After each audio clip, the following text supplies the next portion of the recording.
Nous exigeons que la France s'engage résolument dans la lutte contre le racisme et la xénophobie, protège celles et ceux qui ont choisi de vivre sur son territoire et assure les conditions d'un plein exercice effectif du droit d'asile.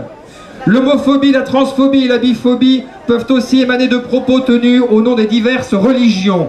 Pourtant, des personnes croyantes et pratiquantes ne les cautionnent pas et défendent même parfois les homos, les bi, les trans qui sont des boucs émissaires faciles pour les extrémistes religieux. N'oublions pas non plus que beaucoup de jeunes découvrant leur homosexualité, leur transidentité et leur bisexualité se sentent isolés. Cela devrait pourtant être le rôle de l'éducation nationale, au sein de la famille et aussi de l'école, donc, de les assurer de ne pas les exclure. Il est primordial de rappeler que le risque de suicide est 13 fois plus important chez les adolescentes et adolescents LGBT.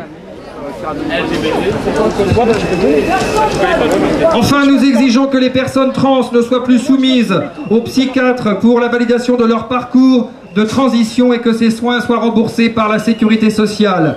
Nous exigeons que les personnes trans puissent obtenir le changement de sexe de l'état civil sur simple demande, sans expertise psychiatrique ou médicale ni chirurgie imposée.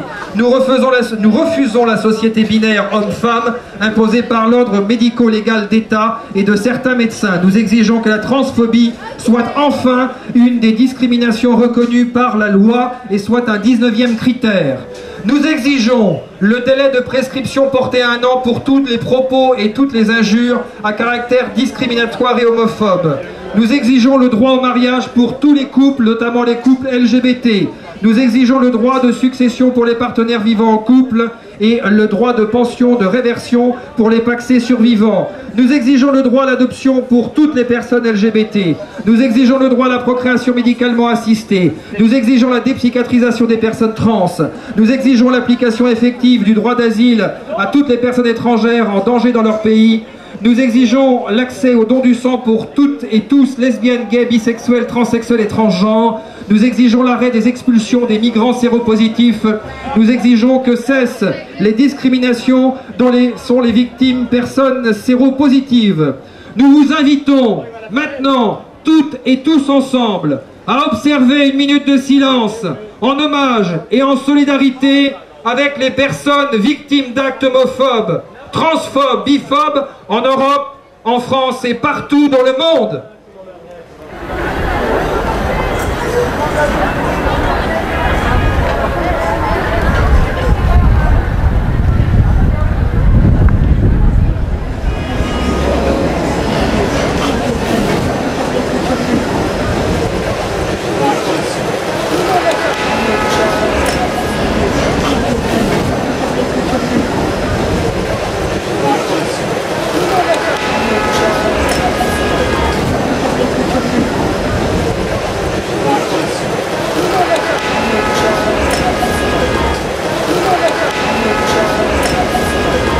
Merci à toutes et à tous et bravo.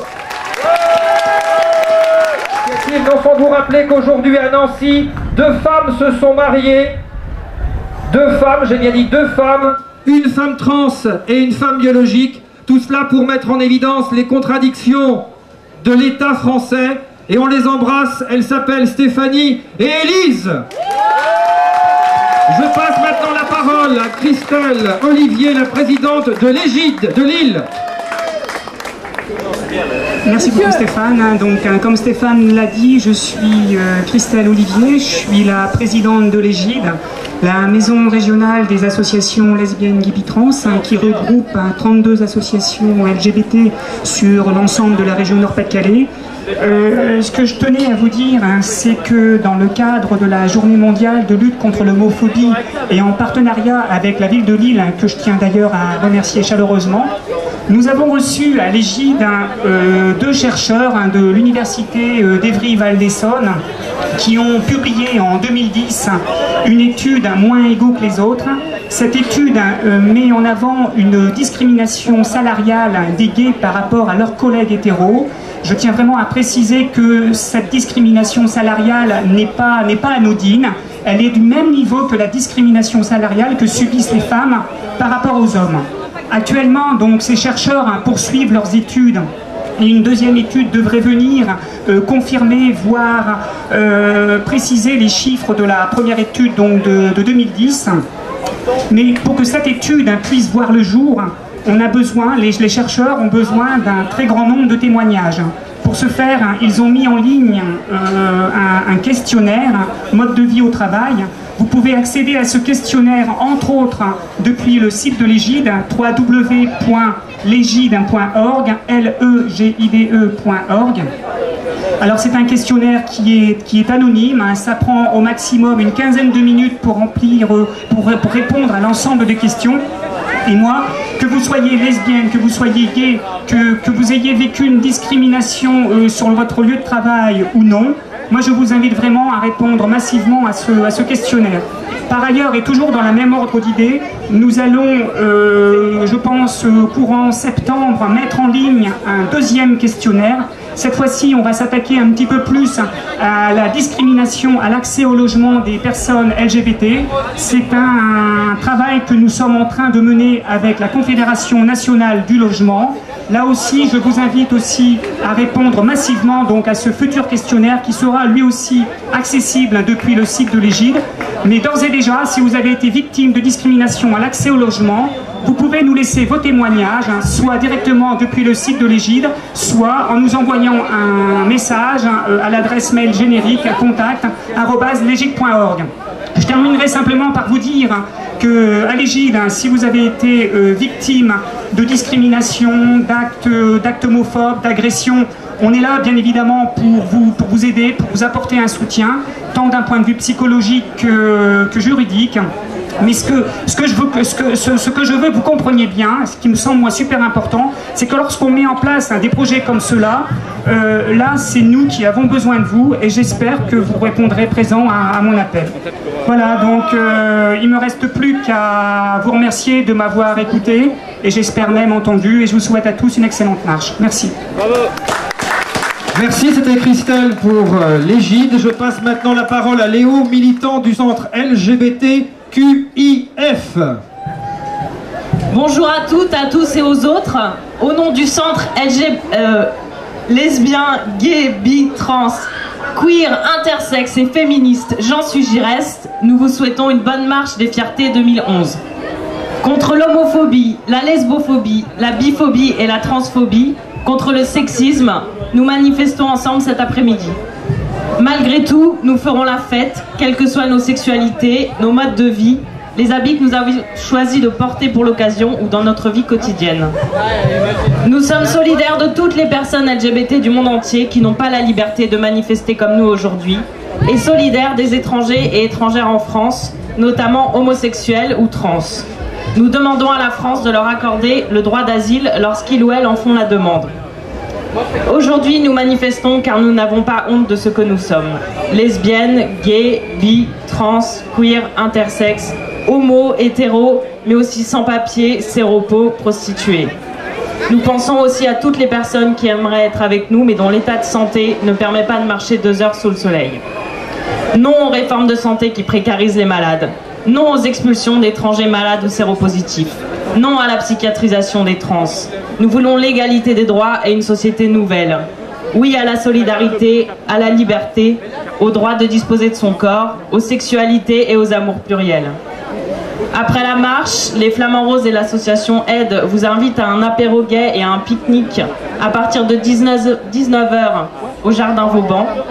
Et ce soir, le J'en suis Giresse vous invite à une soirée associative au 19 rue de Condé. Bonne Lesbian and Gay Pride 2011. C'était Léo, militant du centre LGBTQIF. J'appelle maintenant Antoine, le correspondant à Lille de SOS Homophobie. Bonjour à tous, on m'a dit de parler très fort, donc je vais essayer de parler très fort. SOS Homophobie, c'est une ligne d'écoute anonyme. En 2010, 1500 témoignages reçus de victimes et de témoins d'actes homophobes. Des insultes, des moqueries, des vexations, de la diffamation, des agressions physiques, des discriminations. Mais combien d'autres encore ne nous ont pas contactés? Pour SOS Homophobie, ce constat est grave et intolérable. C'est pourquoi nous continuons tout au long de l'année à écouter, soutenir et défendre les victimes d'homophobie Tous les bénévoles de l'association se mobilisent pour former et sensibiliser les jeunes et les professionnels. Nos objectifs, lutter contre la gayphobie, la lesbophobie, la biphobie et la transphobie. Déjà dans la métropole lilloise, de nombreux lycéens et de collégiens ont été sensibilisés. 600 collégiens et lycéens ont été sensibilisés à la lutte contre les discriminations LGBT. SOS Homophobie rappelle simplement que la lutte contre l'homophobie n'a de sens que si elle est accompagnée d'un combat pour l'égalité des droits.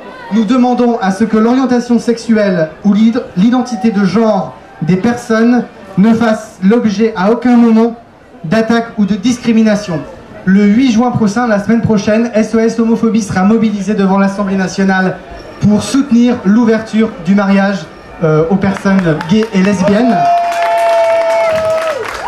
Et je vous invite à participer à la marche, bien sûr, mais à venir nous voir. Benoît, Kevin, Frédéric, Laurent, Emmanuel, j'en oublie d'autres. On a un stand juste là. N'hésitez pas à venir nous voir. On est là pour ça. Merci à tous et très bonne marche. Merci, c'était Antoine pour SOS Homophobie. J'appelle Nadir, s'il vous plaît, sur le podium. Nadir, merci. Maintenant, nous passons le micro à Marie-Paul Demolin, qui représente Amnesty International. Bonjour. Depuis 50 ans, Amnesty International a pour mission de défendre les personnes privées de leurs droits fondamentaux et d'œuvrer en faveur de la liberté d'expression. C'est pourquoi Amnesty International participe aux marches des fiertés en France et dans de nombreux pays dans le monde afin de défendre la liberté de manifester, la liberté d'association et de lutter contre les discriminations dont sont victimes les personnes LGBT.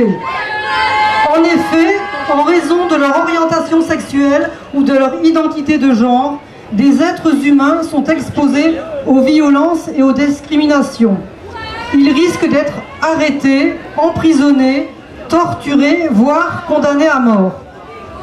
Ainsi, 7 pays, l'Iran, la Mauritanie, l'Irak, l'Arabie Saoudite, le Yémen, certaines régions du Nigeria et certaines régions de la Somalie, dans ces pays, la loi punit l'homosexualité de peine de mort. Et dans 72 autres pays, c'est la prison qui punit l'homosexualité. Actuellement, en Ouganda, un projet de loi visant à appliquer la peine de mort pour les homosexuels est en cours de discussion. Au cours de l'année écoulée, Amnesty a agi contre les persécutions d'homosexuels en Iran, contre une loi homophobe en Lituanie, contre la condamnation pour homosexualité d'un homme en Arabie Saoudite, a protesté contre le fait qu'un militant LGBT a été torturé par la police au Mexique et contre le manque de protection des militants LGBT en Indonésie. Dans de nombreux pays, le fait qu'une marche puisse exister relève encore d'un nombreux combat des associations LGBT. Par solidarité, des membres d'Amnesty venus de toute l'Europe participent aujourd'hui même à la marche de Bratislava et seront présents à la marche de Budapest le 18 juin. Nous vous invitons à manifester votre solidarité en passant à notre stand où vous trouverez une action demandant au gouvernement européen de respecter et de promouvoir les droits des personnes LGBT. Nous vous souhaitons une bonne marche.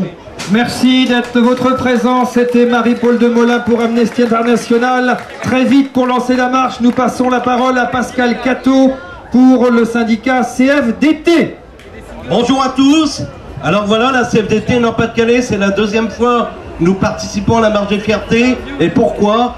Parce que notre combat, c'est lutter contre toute forme de discrimination liée notamment au sexe. Et on le sait, dans les entreprises, beaucoup des salariés ont des problèmes notamment au niveau de l'accès en emploi, au niveau de leur évolution professionnelle, et ça c'est inacceptable. Et la CFDT est donc aux côtés de tous les salariés pour les défendre contre toutes ces discriminations. Alors bonne marche à tous et bon après-midi et vive la CFDT. Merci d'avoir fait court et d'être présent à la CFDT. Maintenant le micro à Emmanuel Gimondi.